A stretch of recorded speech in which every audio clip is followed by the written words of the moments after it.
News TV 99 కి స్వాగతం. Bulletin లో ముందుగా ముఖ్యాంశాలు.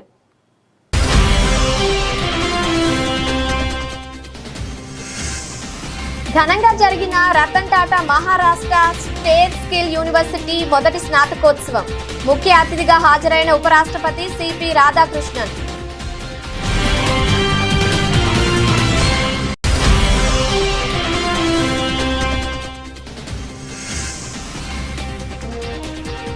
ఆధునిక యుద్ధాలు ఆర్థిక వ్యవస్థలను దెబ్బతీస్తున్నాయి.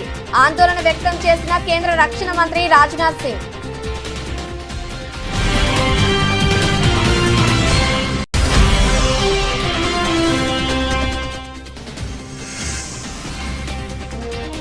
భారత్కు ఇంధన భరోసా. మంగళూరుకు చేరిన అమెరికా గ్యాస్, రష్యా ఆయిల్ నౌకలు.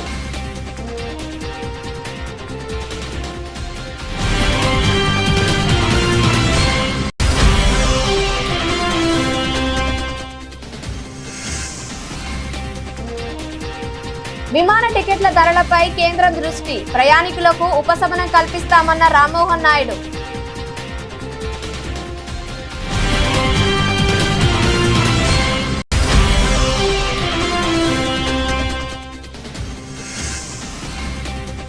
బుజ్జగింపులు విఫలం. కాంగ్రెస్ సీనియర్ నేత జీవన్ రెడ్డి రాజీనామాకు ముహూర్తం ఫిక్స్.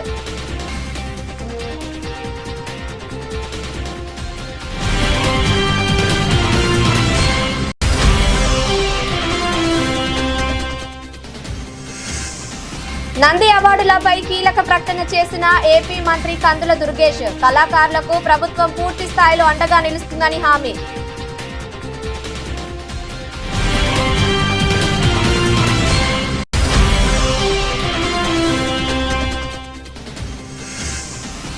ఆరు గ్యారంటీలకు చట్టబద్ధత కోరుతూ అసెంబ్లీలో ప్రైవేటు మెంబర్ బిల్లు వెల్లడించిన మాజీ మంత్రి కేటీఆర్.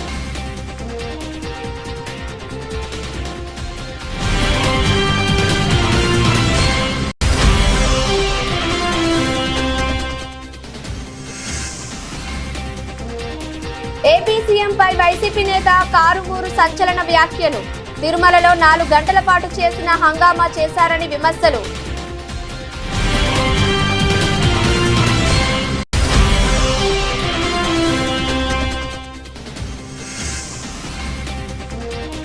రాష్ట్రాలకు వాణిజ్య ఎల్పీజీ ఇంధనం కోటాను పెంచిన కేంద్రం. యుద్ధం ముందు పరిస్థితిలో 50% పునరుద్ధరణ.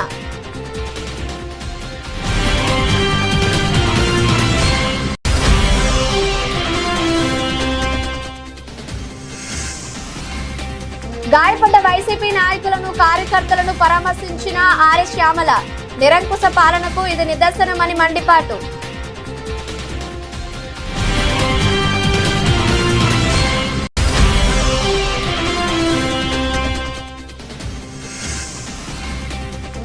చంబాల టీంతో సందీప్ కిషన్ కొత్త చిత్రం. పాన్ ఇండియా స్థాయిలో మూవీ.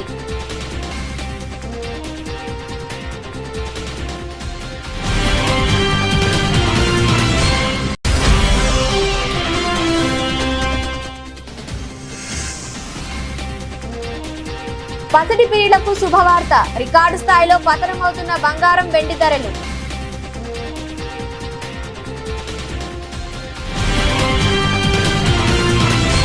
ముంబైలోని Ratan Tata Maharashtra state skills university మొదటి స్నాతకోత్సవం అట్టహాసంగా జరిగింది. ఈ కార్యక్రమానికి ముఖ్య అతిథిగా ఉపరాష్ట్రపతి సిపి రాధాకృష్ణన్ హాజరయ్యారు. అనంతరం విద్యార్థులను ఉద్దేశించి ప్రసంగించారు. We should have all the modern syllabus, the scientific syllabus, the modern needs of the world. We should not be lacking behind, our youngsters should not be lacking behind the modern knowledge required to meet out the scientific challenges and the industrial challenges. So I always insist that we should have the latest syllabus which is more required in the market. Maybe computer engineering, maybe green technology of making green energy, but we should be equip ourselves ready to meet the requirements of the world. And I firmly believe that attaining degrees are not of much importance unless they translate into employability. ఆధునిక యుద్ధాలు ప్రపంచవ్యాప్తంగా అన్ని దేశాల ఆర్థిక వ్యవస్థలను, cyber space ను దెబ్బతీస్తున్నాయని కేంద్ర రక్షణ శాఖ మంత్రి రాజ్నాథ్ సింగ్ అన్నారు. నేటి రోజుల్లో యుద్ధం అంటే కేవలం సరిహద్దులో జరిగే ఘర్షణ మాత్రమే కాదని అన్నారు. యుద్ధం సరిహద్దులను దాటి ఆర్థిక, డిజిటల్, ఇంధన, ఆహార భద్రతలో భాగం అయ్యాయని పేర్కొన్నారు. వాటి ద్వారా ఒక దేశం మరో దేశాన్ని బలహీనపరిచే అవకాశం ఉందని ఆందోళన వ్యక్తం చేశారు. Lieutenant general M.K. Katiyar, GOC western command, major general I.S. Gill, chairman and chief of staff Uttar Bharat area, SJP Varghese, joint secretary ministry of defence, school की principal group captain Madhu Shengar, Sainik school Ghorakhal में मौजूद टीचर्स, मेरे प्यारे कैडेट्स एवं उनके अभिभावकगण, देवियों और सज्जनों, सैनिक स्कूल घोड़ाखाल की रेजिंग डे सेरेमनी और डायमंड जुबली पर मैं आप सभी को हार्दिक बधाई देता हूं। मेरी बहुत इच्छा थी कि मैं इस अवसर पर आप सभी के बीच स्वयं उपस्थित रहूं, लेकिन मौसम में अचानक हुए बदलावों के कारण ऐसा संभव नहीं हो पाया। इसके लिए मैं आप सबसे खेद प्रकट करता हूं। मित्रों, सन 1966 में स्थापित यह संस्थान पिछले 60 वर्षों से लगातार देश की रक्षा और सुरक्षा के लिए योग्य अधिकारियों को तैयार करने में अपनी महत्वपूर्ण भूमिका का निर्वाह कर रहा है। डिफेंस के साथ साथ अनेक क्षेत्रों में यहाँ के बच्चे आगे बढ़ रहे हैं। इसके एक बड़े उदाहरण तो वेस्टर्न कमांड के general officer commanding in chief lieutenant general M.K. Katiyar ही हैं। यहीं इस स्कूल से निकलकर इन्होंने देश के लिए कितना कुछ किया, अलग अलग क्षेत्रों में इस स्कूल का नाम रोशन किया। ये खुद भी इस स्कूल के बच्चों के लिए एक इंस्पिरेशन है।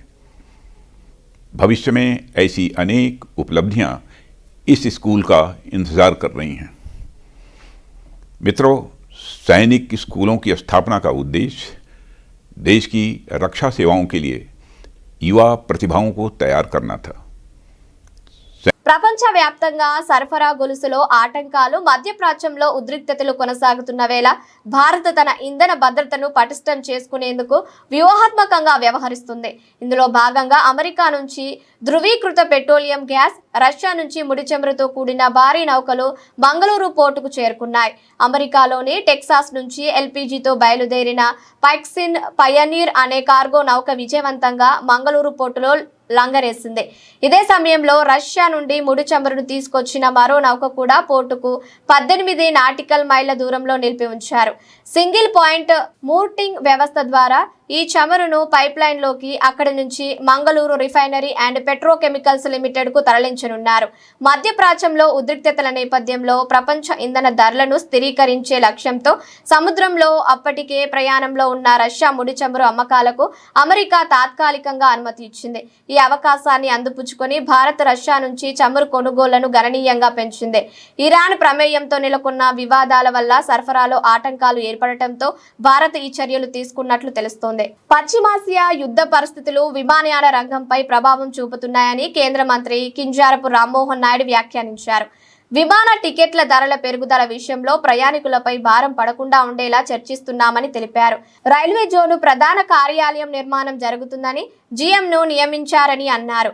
కొత్త వలస కిరండూల్ రైల్వే లైన్ కోసం ఇంకా చర్చ జరుగుతుందని రామ్మోహన్ నాయుడు తెలిపారు. విశాఖపట్నం ఎకనామిక్ రీజన్ ఏదైతే ఈరోజు అనౌన్స్ చేశామో అందులో కూడా దాని పాలసీ ప్లానింగ్లో సిఐఐ హెల్ప్ చేసింది. స్వర్ణాంధ్రప్రదేశ్ 2047 డాక్యుమెంట్లో చేయడానికి కూడా సిఐఐ హెల్ప్ చేస్తుంది. సో సిఐఐ మన ప్లానింగ్ ప్రాసెస్లో చాలా ముఖ్యంగా వాళ్ళ తాలూకా సజెషన్స్ అన్నీ కూడా తీసుకొని చేస్తున్నాం. అందులో ఈరోజు కూడా స్వర్ణాంధ్ర 2047 థీమ్తో రాష్ట్రంలో ఉన్న మెంబర్స్ అందరితో పాటు ఈ యాన్యువల్ మీటింగ్ జరిగింది. చాలా ఉత్సాహంగా ఉన్నారు. ఒక పెద్ద మార్పు మనం ఆంధ్రప్రదేశ్లో చూసాం. కూటమి ప్రభుత్వం వచ్చిన తర్వాత ప్రజల్లో విశ్వాసం పెరిగింది, నమ్మకం పెరిగింది. మరి ముఖ్యంగా ఇందులో నేను ఈరోజు వాస్తవంగా గర్వించదగ్గ విషయం ఏంటంటే ఉత్తరాంధ్రలో పరిస్థితులు ఏ రకంగా మెరుగుపడ్డా అన్న దానికి ప్రత్యేక ఉదాహరణ మనం సిఐ చేస్తున్న కార్యక్రమాలు కావచ్చు, ప్రభుత్వం చేస్తున్న కార్యక్రమాలు కావచ్చు, అవి ప్రస్తావించాలి. మనకి సోమవారం చంద్రబాబు నాయుడు గారి ఆధ్వర్యంలో ఆర్సెల్ఆర్ మిత్తల్ స్టీల్ ప్లాంట్ సుమారు 80,000 కోట్ల రూపాయలతో ఫేజ్ 1లో అది కూడా చేస్తున్నాం. ఆ ప్రాజెక్టుని చేయాలనంటే కేవలం రాష్ట్రం తాలూకా ప్రతిపాదన కాదు, కేంద్రం నుంచి కూడా ఎన్నో అప్రూవల్స్, ఎంతో సహకారం కావాలి. అంటే రాష్ట్రం కేంద్రం డబుల్ ఇంజిన్ సర్కార్గా పనిచేయడానికి ప్రధాన ఉదాహరణ మన ఆర్సిలార్మిట్టల్ స్టీల్ ప్లాంట్. దానితో పాటు భోగాపురంలో ఎయిర్పోర్ట్ జూన్ కల్లా పూర్తి చేస్తున్నాం. డిసెంబర్కి పూర్తి కావాలి, కానీ ఛాలెంజ్గా తీసుకొని 6 months అహెడ్గా పూర్తి చేస్తున్నాం. మా శ్రీకాకుళం జిల్లాలో మూలపేట పోర్ట్ వస్తుంది, శరవేగంగా పనులు జరుగుతున్నాయి.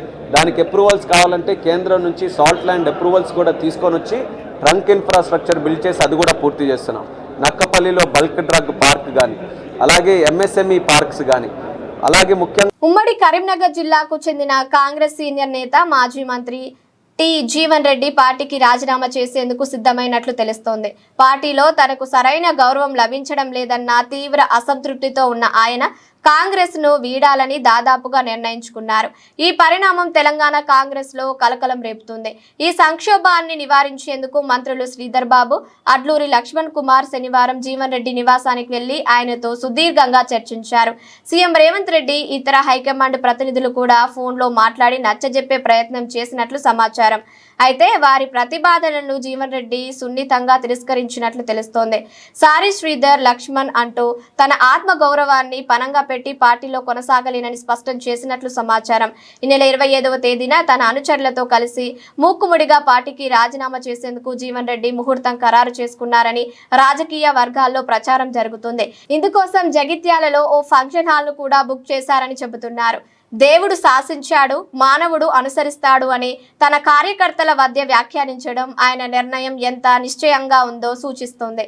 ఆంధ్రప్రదేశ్లో కొంతకాలంగా నిలిచిపోయిన ప్రతిష్టాత్మక నంది అవార్డులను త్వరలోనే పునఃప్రారంభిస్తామని రాష్ట్ర సినిమాటోగ్రఫీ, పర్యాటక, సాంస్కృతిక శాఖల మంత్రి కందుల దుర్గేష్ స్పష్టం చేశారు.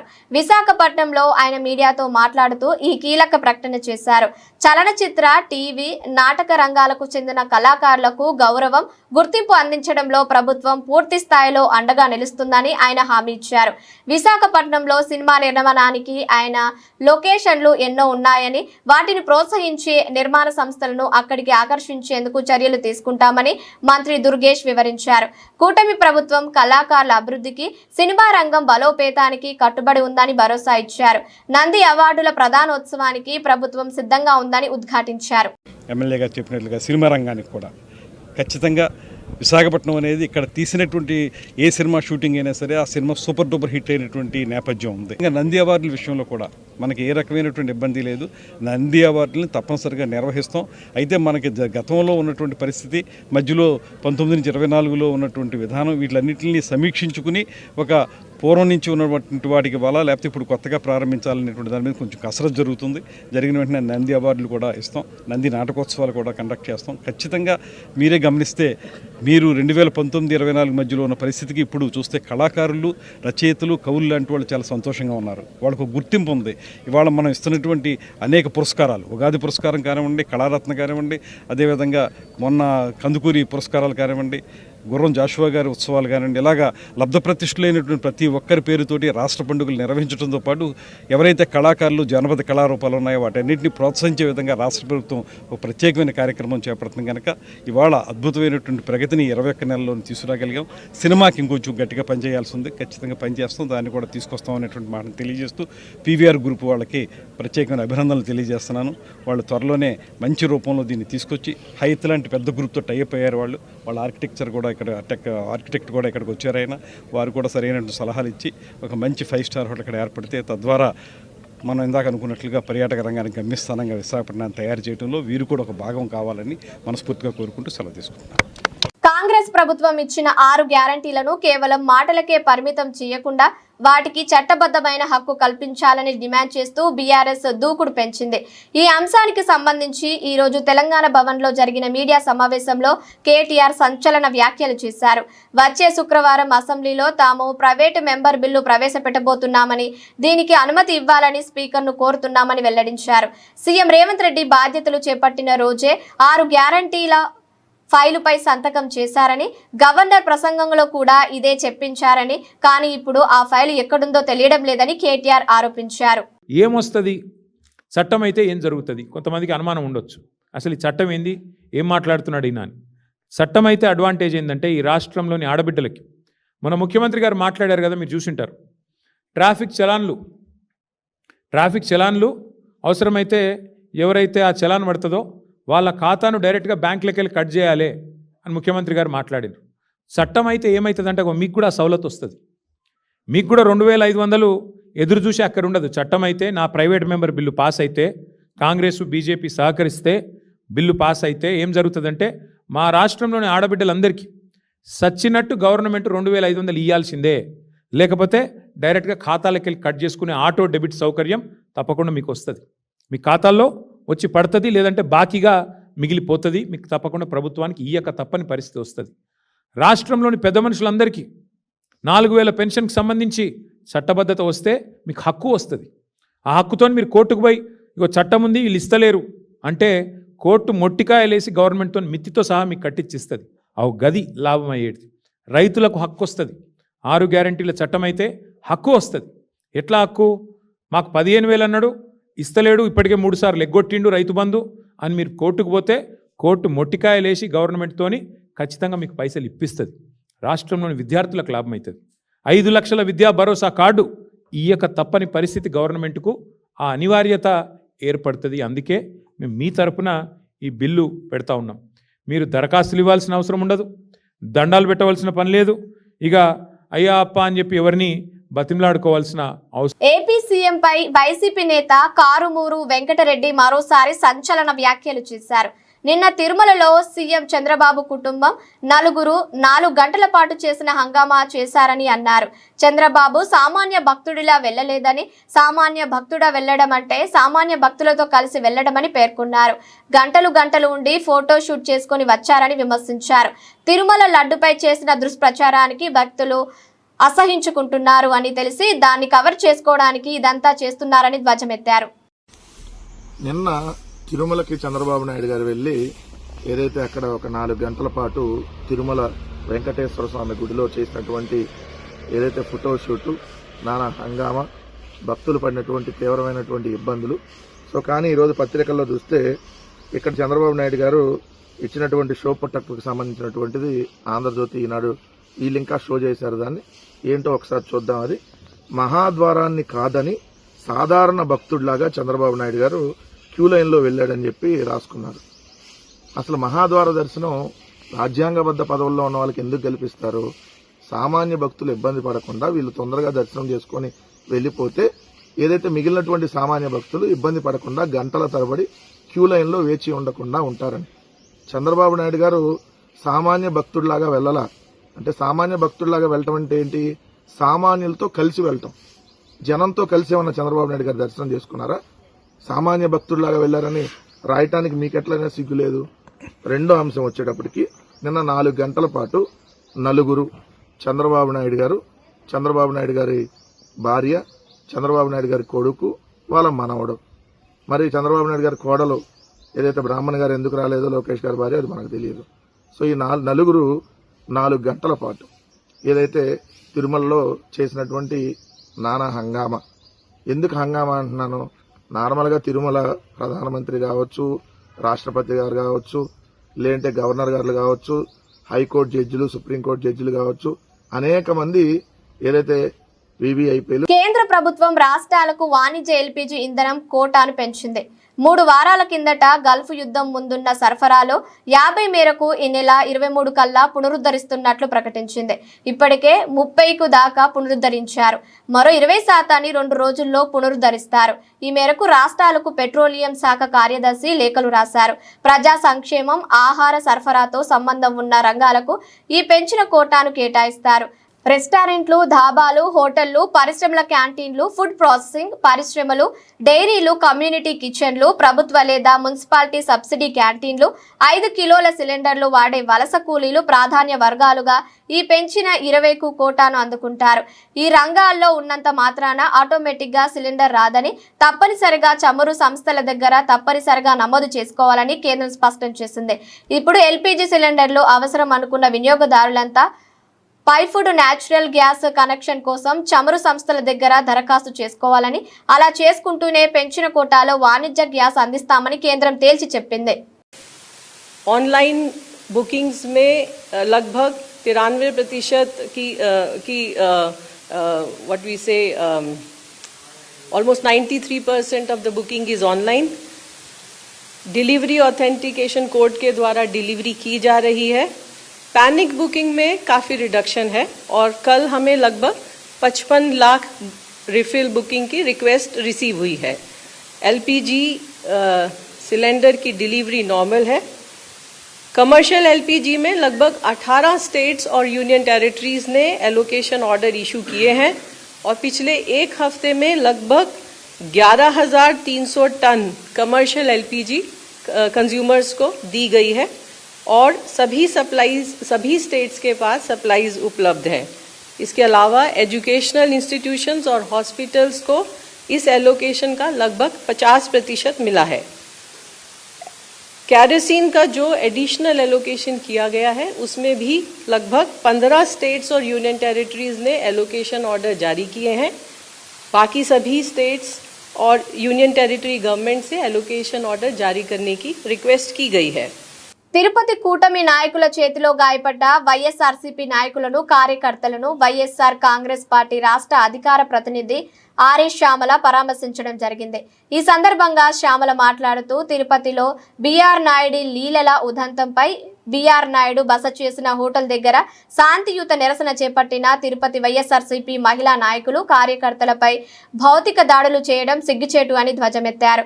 అంతేకాకుండా అక్రమంగా ఎస్సీ ఎస్టీ కేసులు పెట్టి జైలుకు పంపించాలని కుట్ర పన్నారని, అయితే న్యాయస్థానంలో బెయిల్ మంజూరు చేశారని తెలిపారు. ఈ రోజున హిందూ సమాజం అంతా తలదించుకునేలా ఒక గౌరవమైన పదవిలో ఉంటూ కూడా ఆయన చేసినటువంటి పనులు, ఆయన ప్రవర్తించినటువంటి తీరు ఎప్పుడైతే సోషల్ మీడియా వేదికగా కావచ్చు, మీడియా పరంగా కావచ్చు బయటకు వచ్చి అందరికీ తెలిసిందో అప్పటి నుంచి ఇంత గౌరవమైన పదవిలో ఉండి ఇవా ఈయన చేసే పనులు, ఇదా ఈయన వ్యవహరించే తీరు అనుకుంటూ ఈ రోజున హిందూ సమాజం అంతా తలదించుకునేటువంటి పరిస్థితిలో ఉంది. అటువంటి వ్యక్తి అంత పవిత్రమైన పదవికి అర్హుడు కాదు అని చెప్పి బీఆర్ నాయుడు గారిని ఆ పదవి నుండి, చైర్మన్ పదవి నుండి దించాలి, చైర్మన్ పదవికి రాజీనామా చేయాలి ఆయన తప్పు తెలుసుకుని అని శాంతియుతంగా వైఎస్ఆర్ కాంగ్రెస్ పార్టీ మహిళా కార్యకర్తలు అలాగే మిగతా కార్యకర్తలు అందరూ కూడా శాంతియుతంగా నిరసన తెలియజేస్తూ ఉంటే వాళ్ళ పైకి దాష్టికంగా చేసినటువంటి దాడి మనందరం కూడా చూసాం. ఇప్పుడున్న అక్క వాళ్ళందరూ కూడా ఇక్కడే ఉన్నారు. వీళ్ళందరినీ కూడా మీద పడి రక్కేసి రక్తం వచ్చేలాగా మొహాల మీద అలాగే కొట్టి దాడులు చేసి, ఇక్కడ ఇంతకీ విషయం ఏమిటంటే బాధితుల్ని తీసుకెళ్లి అరెస్ట్ చేశారు. పోలీసుల కళ్ళ ముందే ఇదంతా జరిగింది, పోలీసులు చూస్తూనే ఉన్నారు జరిగిన దాడినంతా కూడా. కానీ వాళ్ళని కాపాడి బాధితుల్ని తీసుకెళ్లి అరెస్ట్ చేసి మహిళలని కూడా చూడకుండా సాయంత్రం 6 గంటల తర్వాత కూడా వాళ్ళని స్టేషన్లో ఉంచి మీరు ఏం చెప్పాలనుకుంటున్నారు? ఇదా మీరు వ్యవహరించే తీరు? మీకు తెలీదా ఈవినింగ్ 6 తర్వాత లాకప్లో సెల్లో ఉమెన్ని ఉంచకూడదన్న విషయం మీకు తెలీదా? అక్కడికి వీళ్ళు చెప్తూనే ఉన్నారు 6 తర్వాత ఉంచకూడదు కాదన్నా, మేము వెళ్తామన్నా, మమ్మల్ని పంపించండి అని అడుగుతుంటే కూడా ఒక్కళ్ళు రెస్పాండ్ అవ్వలేదు, స్టేషన్లో ఒక్కళ్ళు పట్టించుకోలేదు వీళ్ళ బాధని. ఇదా మీరు మహిళలతో వ్యవహరించే తీరు? మళ్ళీ తెల్లారు లేస్తే ఇంత పొడుగు ఉపన్యాసాలు చెప్తారు ఒక్కొక్కళ్ళు. నిజంగా బీఆర్ నాయుడు గారు ఆ పదవి స్వీకరించినప్పటి నుంచి, ఎందుకంటే నాకు ఆయన పేరు వెనకాల ఆ పదవి చెప్పడం కూడా ఇష్టం లేదు, అందుకే చెప్పట్లేదు, ఆ పదవి స్వీకరించినప్పటి యంగ్ హీరో సందీప్ కిషన్ తన తదుపరి చిత్రాన్ని అధికారికంగా ప్రకటించారు. తన కెరీర్లో 33వ సినిమాగా రాబోతున్న ఈ ప్రాజెక్టుకు శంబాలా ఫేమ్ యుగంధర్ ముని దర్శకత్వం వహించనున్నారు. సూపర్ హిట్ చిత్రం శంబాలాను నిర్మించిన షైనింగ్ పిక్చర్స్ సంస్థ ఈ మైథలాజికల్ ఫాంటసీ అడ్వెంచర్ చిత్రాన్ని నిర్మించనుంది. ఈ విషయాన్ని సందీప్ కిషన్ శనివారం తన ఎక్స్ ఖాతా ద్వారా వెల్లడించారు. సింహాలు, తోడేళ్లు, రాజులు, కత్తులతో మన పురాణాల్లోకి ఒక సాహసోపేతమైన ప్రయాణం అంటూ సందీప్ తన పోస్టులో పేర్కొన్నారు. ఈ సందర్భంగా విడుదల చేసిన అనౌన్స్మెంట్ పోస్టర్ సినిమాపై ఆసక్తి రేపుతోంది. ఒకవైపు గర్జిస్తున్న సింహం, మరోవైపు తోడేలు, వాటి మధ్యలో నేలపై పాతిన కత్తితో ఈ పోస్టర్ను డిజైన్ చేశారు. కొన్ని యుద్ధాలు ఎప్పటికీ ముగియవు, కొందరు రాజులు ఎప్పటికీ చనిపోరు అనే ట్యాగ్ లైన్ సినిమా కథాంశంపై అంచనాలను పెంచుతోంది. ఈ చిత్రాన్ని తెలుగు, తమిళం, హిందీ భాషల్లో ఏకకాలంలో విడుదల చేయనున్నారు. కొంతకాలం క్రితం కళ్ళు చెదిరే స్థాయిలో పెరిగిన బంగారం, వెండి ధరలు ప్రస్తుతం అదే స్థాయిలో పడిపోతున్నాయి, సరికొత్త కనిష్టాన్ని నమోదు చేస్తున్నాయి. గుడ్ రిటర్న్స్ వెబ్సైట్ ప్రకారం నేడు ఉదయం 6:30 సమయంలో హైదరాబాద్ బులియన్ మార్కెట్లో 24 క్యారెట్ 10 గ్రాముల స్పాట్ గోల్డ్ ధర 1,45,970గా ఉంది. 22 క్యారెట్ 10 గ్రాముల పసిడి ధర 1,33,800కు చేరుకుంది. నగరంలో కిలో వెండి ప్రస్తుతం 2.5 లక్షలుగా ఉంది. శనివారం భారత్లో బంగారం వెండి ధరలు భారీ స్థాయిలో పతనమైన విషయం తెలిసిందే. 10 గ్రాముల 24 క్యారెట్ పసిడి ధర సగటున 2,940 లక్షల మేర పడిపోయింది. కిలో వెండి ధర 10,000 మేర తగ్గింది. యుఎస్ ఫెడ్ వడ్డీ రేటు కోత ఉంటుందన్న అంచనాలు, భౌగోళిక రాజకీయ అనిశ్చితులు, ద్రవ్యోల్బణంపై నెలకొన్న భయాలు వంటివి పసిడి వెండి ధరలు తగ్గేలా చేస్తున్నాయని నిపుణులు చెబుతున్నారు. సమీప భవిష్యత్తులో పసిడి 1.40 లక్షల నుంచి 1.46 లక్షల మధ్యలో ట్రేడ్ అయ్యే అవకాశం ఉందని చెబుతున్నారు. వార్తలు ముగించే ముందు హెడ్లైన్స్ మరోసారి.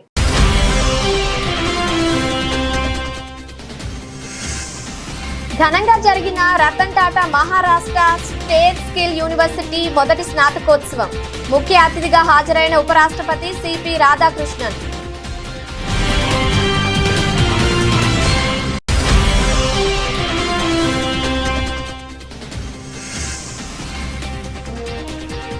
ఆధునిక యుద్ధాలు ఆర్థిక వ్యవస్థలను దెబ్బతీస్తున్నాయి. ఆందోళన వ్యక్తం చేసిన కేంద్ర రక్షణ మంత్రి రాజ్నాథ్ సింగ్.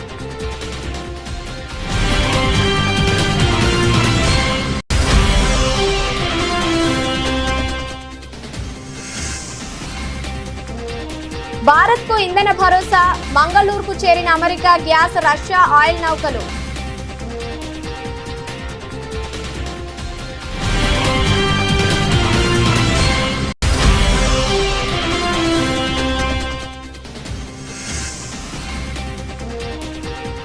విమాన టికెట్ల ధరలపై కేంద్రం దృష్టి. ప్రయాణికులకు ఉపశమనం కల్పిస్తామన్న రామ్మోహన్ నాయుడు.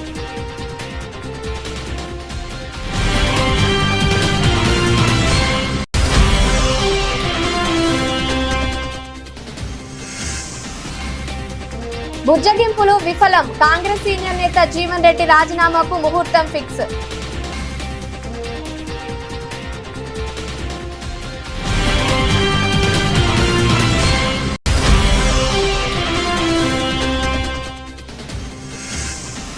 నంది అవార్డులపై కీలక ప్రకటన చేసిన ఏపీ మంత్రి కందుల దుర్గేష్. కళాకారులకు ప్రభుత్వం పూర్తి స్థాయిలో అండగా నిలుస్తుందని హామీ.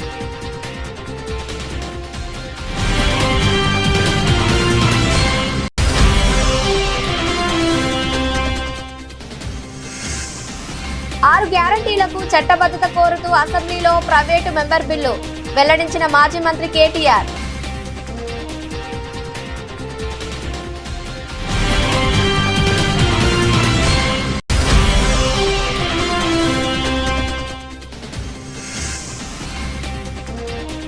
ఏపీ సీఎంపై వైసీపీ నేత కారుమూరు సంచలన వ్యాఖ్యలు.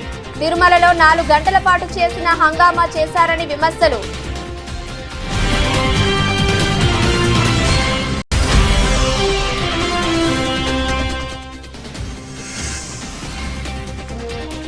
రాష్ట్రాలకు వాణిజ్య ఎల్పీజీ ఇంధనం కోటాను పెంచిన కేంద్రం.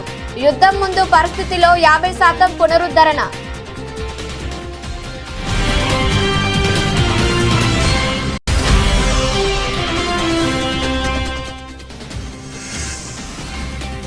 గాయపడ్డ వైసీపీ నాయకులను, కార్యకర్తలను పరామర్శించిన ఆర్ఎస్ శ్యామల.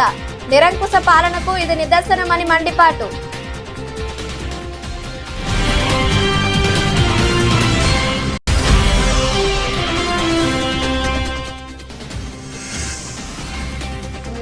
చంబాల టీంతో సందీప్ కిషన్ కొత్త చిత్రం. పాన్ ఇండియా స్థాయిలో మూవీ.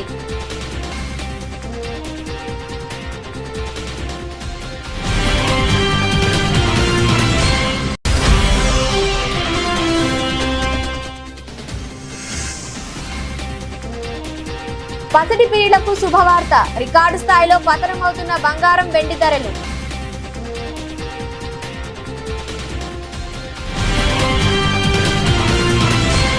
ఇంతటి బులెటిన్ సమాప్తం. నమస్తే.